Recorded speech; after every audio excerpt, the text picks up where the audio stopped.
the fifth guy. I want to say Ramon, Okay. but at the same time, I do not want to say Ramon because I do not believe 1 second Ramon is going to make weight Yeah, I know, right? He looks fucking and that he huge. has been making weight. There's something fishy, but I don't think he's making weight.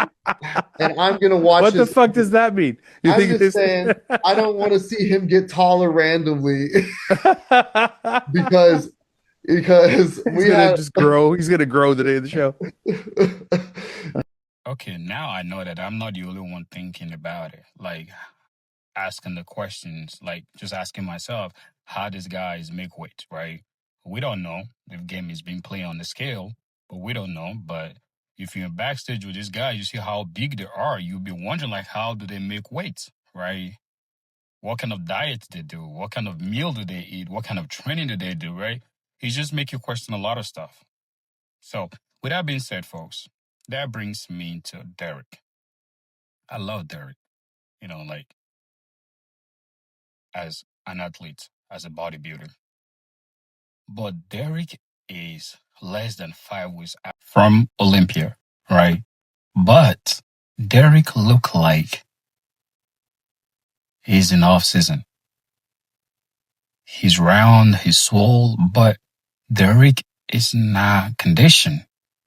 Because I pay attention to Derek when he was prepping for an classic. Derek, 3 weeks out, Derek was ready to compete. Derek body was ready to roll. And I said, this is going to be tough for Samson to beat. But I'm not saying the same Derek. And I said in previous video that Derek fired all cylinders for Arnold Classic. And all cylinders answered him. But in Pittsburgh, the cylinder wasn't fired. It was fired, but he didn't respond. Right? So to me, 5 weeks out from Olympia, Derek looked like he's still like 10 weeks out. Look at Samson, right? They're both training. Derek training arms, Samson training chest, or you can call it shoulders, right? You can see the veins. You can see the dryness. You can tell.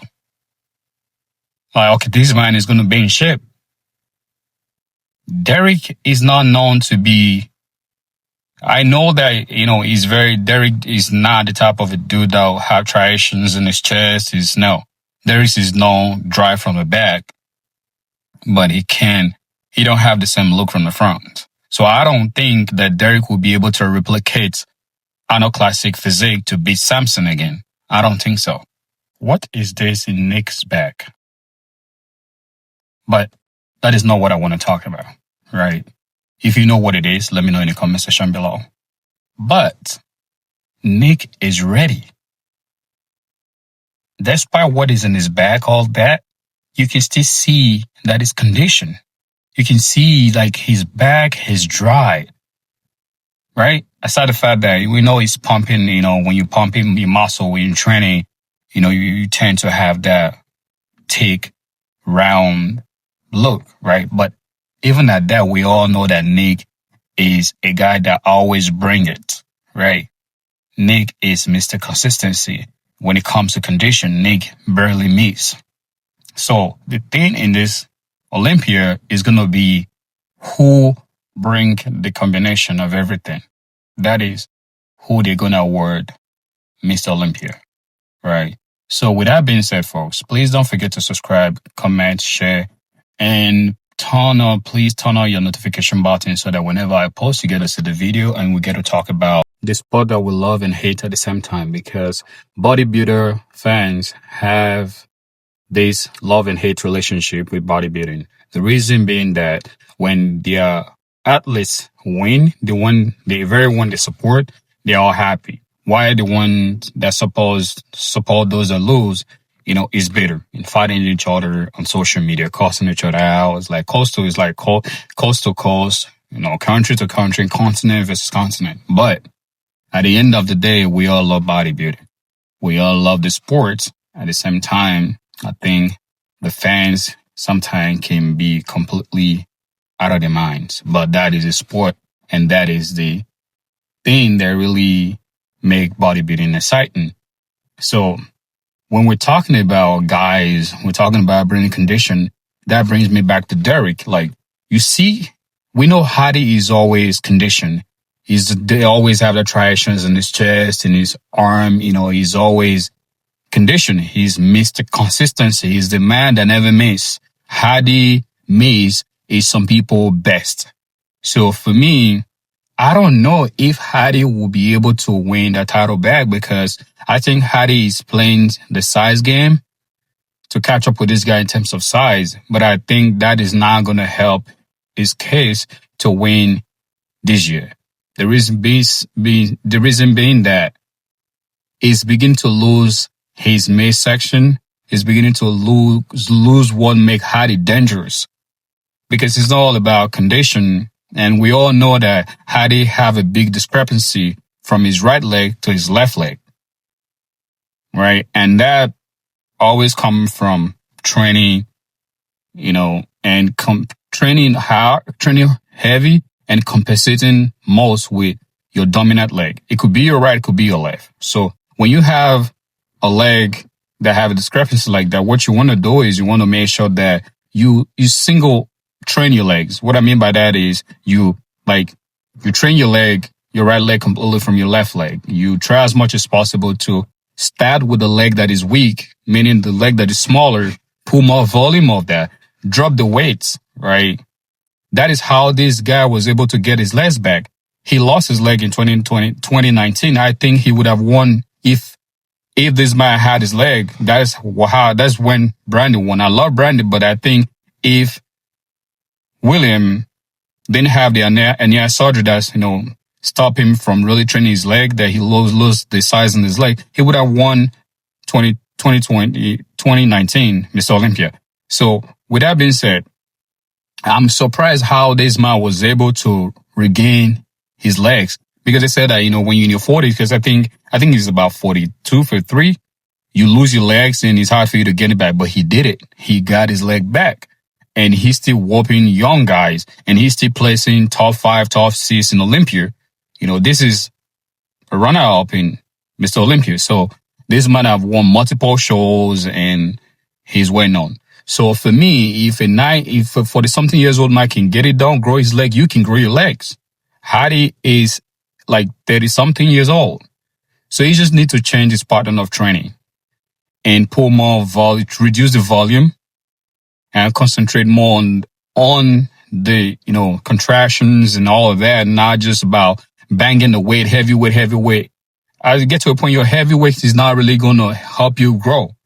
It just keep giving you muscle density. That's why Hadi is so dense, because he train heavy all the time. But training heavy all the time does not equate to you improving where you lack. Look at Nick, for instance. Nick's leg wasn't as good as his upper body, right? If you pay attention to how Nick has been training, he dropped the weight. With that being said, folks, please don't forget to share, subscribe, comment, and let me know what you think in the comment section below, and we get to talk about it. When we're talking about mass masters, these were the first mass masters in the sport of bodybuilding. I believe that Paul Delat would have won Mr. Olympia if he had know how to hold his pose. But for some reason, Paul can never hold his pose. He shakes so much that he can't even stay in the pose. So he hit it, and he's shivering like he's about to pass out and move to the next one. So I think that kind of hindered his places in Mr. Olympia, in winning Mr. Olympia. So the reason why I put out this clip is because when you look at the guys of these days, there's few of them that have a visible six packs, and there's few of them that really know how to pose. There's few of them that can pose, right? In open right now, the only guy we know that can pose, if you take him to classic division, he can even oppose a lot of people, is Samson. Samson is the only guy in the open that really put in work and pose like he's a classic guy. This is a guy that is a few pounds shy of 300 pounds, and he can move, he can pose. That brings me to this 90s, early 2000, and 80 guys. They were big, but they can pose. They can pose their ass off without no qualms. But now, because I think it's because he's not being judged, but at the same time, don't forget that bodybuilding, this thing you're doing, he's going to live forever after you're gone. So if you have a posing routine that is impeccable, that is beautiful to watch, it's going to live on forever after you're gone, right? We still watch bodybuilders that have a crazy, beautiful routine today, and they're dead and gone. We still give them their props, right? So I think as a bodybuilder, you should put more emphasis and more effort into your posing routine. Even if you don't have the best physique, but people remember you as the best poser, one of the best poser, or one of the guys that have, if you don't have a great genetics, you should know how to pose. They should know you for one thing. Not just like when they mention it, who is that? Especially when you make it to the pinnacle of bodybuilding, Mr. Olympia, the top of the top. So you should put everything into it. It's your craft.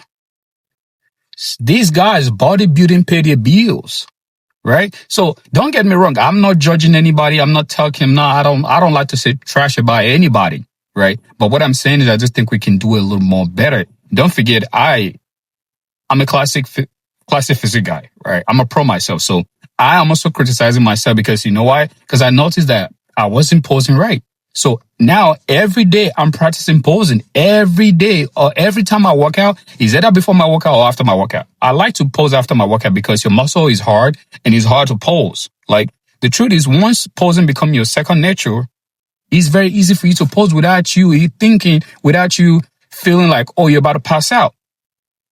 And that brings me, if this man was competing in this era, I hate this. I know, like, why are you comparing legends to the guys of today? But it's just a fantasy matchup, right? If this man was competing today, especially the way he posed, the way he moved, is flawless. If he was posing today, what division do you guys think he would have competing? Do you guys think classic or 212? I'm not saying because I'm not trying to diminish his career or what he has done. I'm just saying based on his size and compared to guys of these days that is like big as a monster, right? So, back in the days, it wasn't really about size. It was about the condition, balance, posings. That's what it was all about. But now bodybuilding has moved from, being aesthetic, looking polished to who is the biggest. It's become a sport of freaks, right? Now everybody want to see freaks. Everybody can be freaks. And to be honest, it's not healthy for the long run. So you don't want to be entertained by someone to be a freak just for your entertainment and they don't live long. The sport of bodybuilding requires a lot.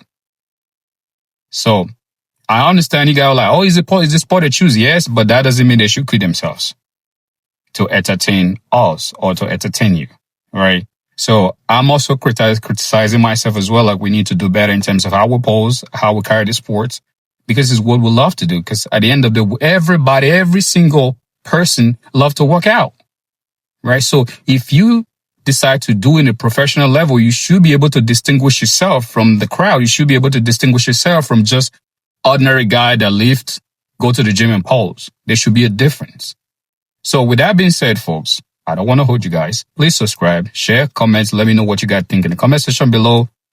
I get to, always chat with my guys and we go back and forth about, what we think. And I love you guys. Peace. I'm out. An individual standpoint of making progress on an individual level and not trying to please everybody all of the time. Or you can self-destruct and get mad at the judges and lash out at the fans and get mad at your competitors because of your own shortcomings. I've turned bodybuilding into a positive for me. No longer am I doing it just for myself. I realize there's a lot of people pulling for me, supporting me. I'm trying not to let them down, but at the same time keep my head up and remember where I came from and keep my eye on where I'm going, and that is straight to the top of the Mr. Olympia.